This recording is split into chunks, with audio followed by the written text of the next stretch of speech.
ಆತ್ಮೀಯ ಸಹೋದರ ಸಹೋದರಿಯರೇ, ನಾವು ನಿಮಗಾಗಿ ಒಂದು ಸಂತೋಷದ ಸುದ್ದಿಯನ್ನು ತಂದಿದ್ದೇವೆ. ಜನವರಿ 1ರಿಂದ 2025 ಸಂಪೂರ್ಣ ವರ್ಷಕ್ಕೆ 365 ಟಾಪಿಕ್ಸ್ಗಳನ್ನು ಹಂಚಿಕೊಳ್ಳುತ್ತೇವೆ. ಪ್ರತಿದಿನ ಒಂದು ಟಾಪಿಕ್ ಮತ್ತು ಅದಕ್ಕೆ ಸಂಬಂಧಿಸಿದ ವಚನಗಳನ್ನು ಹಂಚಿಕೊಳ್ಳುತ್ತೇವೆ.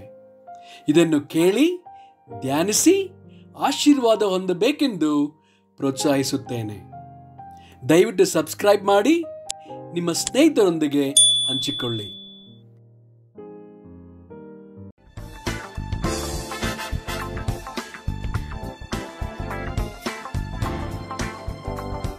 ಇಂದು ದಿನ 97 ಟಾಪಿಕ್ ವಿಚ್ಛೇದನ. ಮಾಲಕಿ 2 ವಚನ 14ರಿಂದ 16. ಇದೇಕೆ ಅನ್ನುತ್ತೀರಾ? ನಿನಗೂ ನಿನ್ನ ಯೌವನದ ಹೆಂಡತಿಗೂ ಆದ ಒಡಂಬಡಿಕೆಗೆ ಯೆಹೋವನೇ ಸಾಕ್ಷಿಯಾಗಿದ್ದಾನಲ್ಲ. ನಿನ್ನ ಸಹಚಾರಿಣಿಯೂ ನಿನ್ನ ಒಡಂಬಡಿಕೆಯ ಪತ್ನಿಯೂ ಆದ ಆಕೆಗೆ ದ್ರೋಹ ಮಾಡಿದ್ದಿ. ಪರಮಾತ್ಮಾಂಶನಾದ ಯಾವನೂ ಹೀಗೆ ಮಾಡಲಿಲ್ಲ. ಆ ಪ್ರಸಿದ್ಧನೊಬ್ಬನು ಏಕೆ ಇಂಥ ಕೃತ್ಯ ಮಾಡಿದನು? ದೇವರ ವರವಾದ ಸಂತಾನವನ್ನು ಹಾರೈಸಿಯೇ.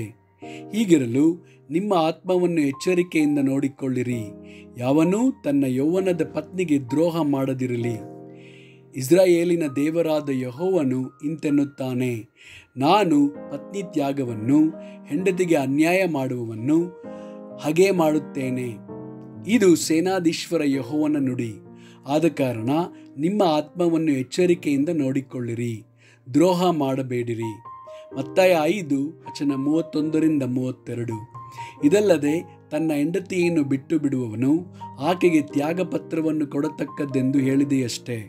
ಆದರೆ ನಾನು ನಿಮಗೆ ಹೇಳುವುದೇನೆಂದರೆ, ಆಧಾರದ ಕಾರಣದಿಂದಲ್ಲದೆ ತನ್ನ ಹೆಂಡತಿಯನ್ನು ಬಿಟ್ಟು ಬಿಡುವವನು ಅವಳು ವ್ಯಭಿಚಾರ ಮಾಡುವುದಕ್ಕೆ ಕಾರಣನಾಗುತ್ತಾನೆ. ಮತ್ತು ಗಂಡ ಬಿಟ್ಟವಳನ್ನು ಮದುವೆ ಮಾಡಿಕೊಳ್ಳವನು ವ್ಯಭಿಚಾರ ಮಾಡಿದವನಾಗಿದ್ದಾನೆ. ಆಮೇನ್.